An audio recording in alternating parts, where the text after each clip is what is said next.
Hasn't this been great? Going in. The men's club, they put on a heck of a show, as always. Everybody had a good time.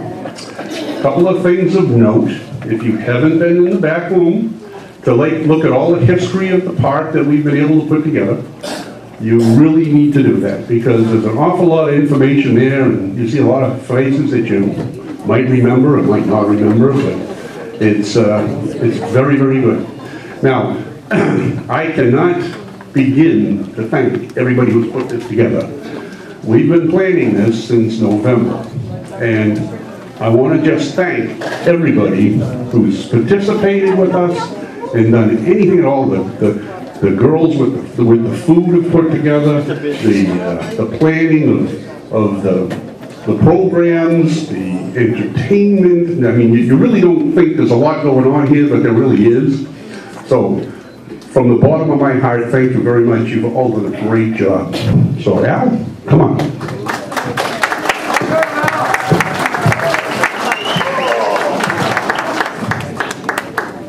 Thank you. For everybody coming out, what a beautiful crowd. I appreciate it very, very much. I've got a little bit of a frosty or crusty voice, but put up with it. One of the things that comes to my mind right away is what an honor it is to look back when we had $500 in our Homeowners Association bank account. And what happened is what you see here today, and the value that we have of the park, and the friendship, and the love, and everything that goes with it. I'm honored truly to go ahead and represent the folks that went ahead and put this together many, many years ago. If it weren't for many people, not just one, or not just a few, there were many who went ahead and did so much work. I'd like to take you back to the Jim Reynolds days, which you have in your brochure here. Jim tried, as this was a campground, to get the people to buy the park for $1 million.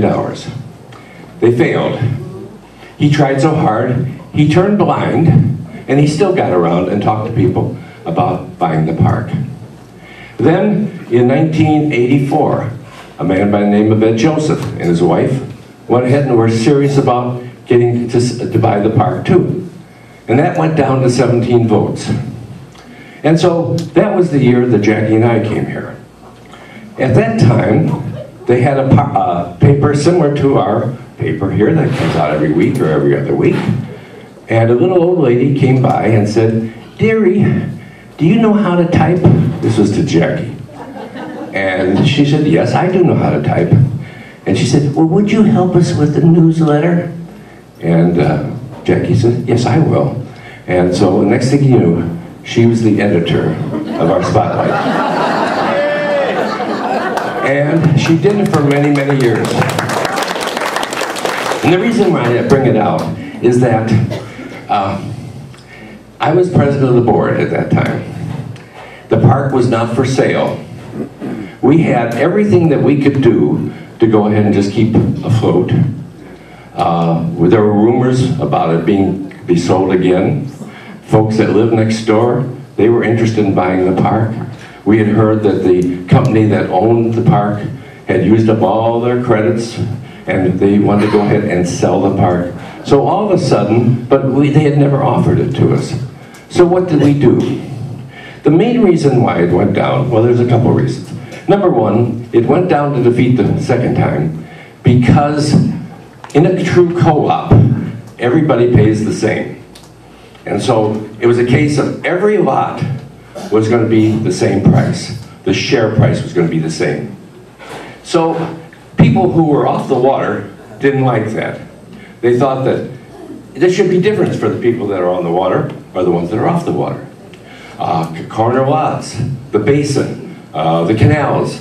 Should there be a difference in prices? Well, this was before we even knew that we had a chance to buy the park. We went ahead and put together a committee of 8 people. There was 2 that lived on the water, 2 that lived off the water. There was 2 Canadians and 2 Americans that finished out the group in the board, or the panel, or the committee. They came back with a recommendation that we divided into 5 categories. Those 5 categories are still in effect today. And those were determined so that the share price would be determined by that decision made many, many years ago. And this was what we called the Preparedness Committee. We were definitely set on going ahead, and if it went ahead and ever came up to sale, we would be ready to give it a good shot. Well, as the years went by, we started in, that would be 1985, 1986, 87, 98. In the spring of 88, I believe it was, they came by and told us that mobile home communities would like to sell the park to us. Believe me, we had no money to even get a lawyer. We had no money to do anything. I can tell you exactly the amount of money that we had on the day that we authorized to go into negotiations to buy the park. We had $1,100 in our treasury. That's a true figure. It was 1,191, something like that. So our monies never grew. So to get a lawyer to go ahead and do anything, anybody that worked to go ahead and buy the park or have any interest in it, nobody ever got 5 cents for anything. Whatever it was done on a full volunteer program, which, by the way, thank goodness, we still have today. And that's what's so beautiful about one of the things in the park here. Everybody is volunteers, and you don't make any money on it. Now, when we got news that the park was up for sale, we tried to get banks interested in buying a mobile home park.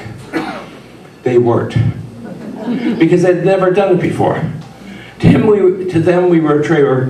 I don't want to say trash, but to them, we were close to it. And We weren't, of course. There was one bank that it was interested. It was Barnett Bank, years ago.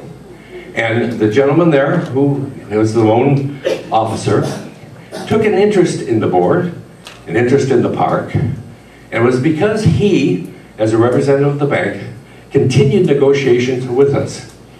Now they put a valuation that they would lend us of $8,400,000. Mobile Home Communities insisted that we have $9,400,000. We were $1 million short at that time, before we could even enter in negotiations with them. But we wanted to go ahead and still give it a try. Now the bank also said, we want so much money, when we want so many members, so many people that have signed up that are willing to buy a share. Enough people. And they wanted 30–40% of the people to go ahead and do it. They wanted $3 million in the bank as their, we didn't have a pot to, So, at that point, when we were offered the park, things happened. Maxine Morehouse, how many of you remember her? Say thank you, Maxine. Say it. Everybody say thank you. Maxine's Marauders. She went ahead and she and her group went door to door to door. Many of the rest of us did everything we could possibly do to get people to think about the fact, if we don't buy the park, you are going to lose your home. They're going to sell the park. The new owner can do what he wants with it. This beautiful place that you see here with 2.5 miles of seawall, wouldn't it accommodate condos, $1 million homes? You name it, it could be done. So we went ahead and door to door. I think I've been in every kitchen in the park at one point. And so it was a great, great thing. So on December of 1989, we were short, both in people that said they would buy and the amount of money that we had raised. I called the board together and we went ahead and talked about the fact that we were so short. All the money that people had given us was in escrow. You know what escrow is? Yeah. No interest-bearing account. And on top of it, at that time, interest rates were quite high. And so they had taken their money out, were giving us to us, and said, keep it, we want to buy in. Well, we went ahead, and I called the board together, and this is a true story, went ahead and said, we have to give back the money. This was in December of 1989. We didn't want to do it. And so, after talking, the only ways that we thought we could make the deal go through would be to go ahead and ask for 6 months extension and $1 million interest-free. And they thought I was a little crazy, and a few others that they were crazy, to think that we would get the mobile homeowners to go ahead and immunities to go ahead and go along with that. We won, and they gave us 6 months more, and they said the bank only goes to $8.4 million. We insist on $9.4 million. There was no bargaining, and because of that, we'll lend you $1 million interest-free to be paid back within 1 year after the signing. That was the impetus. Now, at the time, many of us who signed documents didn't know that we could have been held for the trouble we got into. I, for one, didn't know. I'm going to end the story pretty much now and say that on June 8th of 1990, I represented Bay Aristocrat, went down to St. Pete in the lawyer's office. The Cole family still had $1 million coming that the mobile home community still owned them, and the rest went to them. And we officially bought the park. And we went ahead and had a ribbon cutting out there where there used to be a field out there. And Mayor Garvey came over and helped us cut it. And she's here with us today, and she's going to help us cut it again. Stand up for a minute, Rita.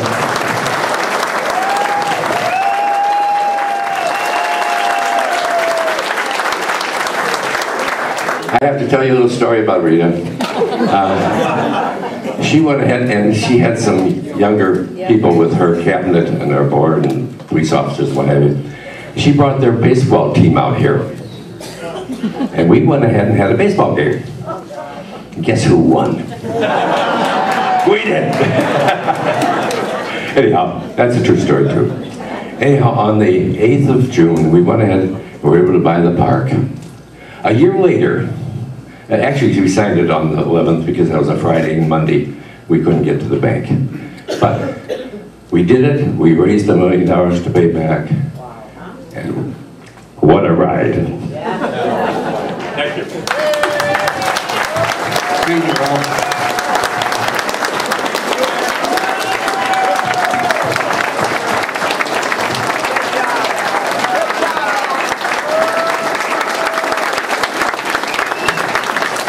Very, very nice, Al. We all love you, big guy. You're doing great. I had introduced Mayor Garvey before.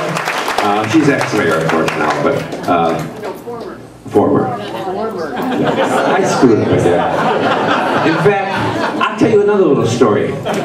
We were here, and I went ahead and I called this a mobile home park. This is a true story, too. Mayor Garvey said, it's a mobile home village. You remember that? She corrected me. Okay, where's the ribbon? We got it. Bring Patty up. All right, get Patty up. I'm Patty. And who else? And Sarah. And Sarah. Sarah, come on up. Go ahead, Patty. Get up. I'll hold one in. All right. Well, why don't Patty, you? hold one in. Sarah, hold the other. Okay. Is anybody going to read it? The ribbon says Happy 25th Anniversary BAV. So if you would please cut the ribbon.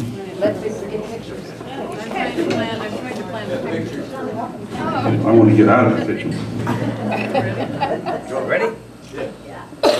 There!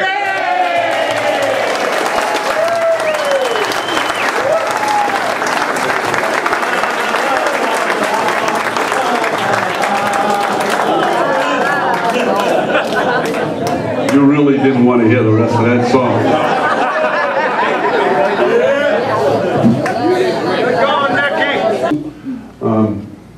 Group, back then, we tried to put their names up there and how the relatives worked and all that, so it's very interesting. Try to do that. Now, I've got to get my introduction. I was told what to say.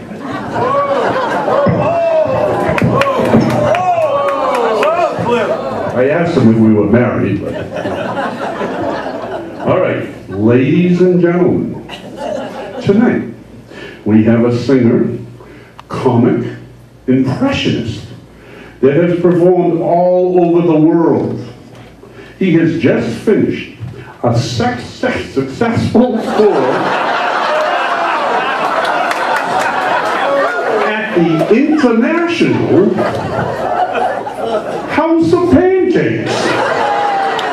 Please welcome John Pipinelli.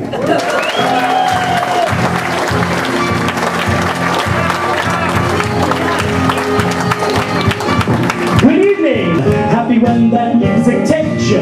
Just let it carry you away. And you'll be going to a place where songs are born, where you can really get it on. They always talk.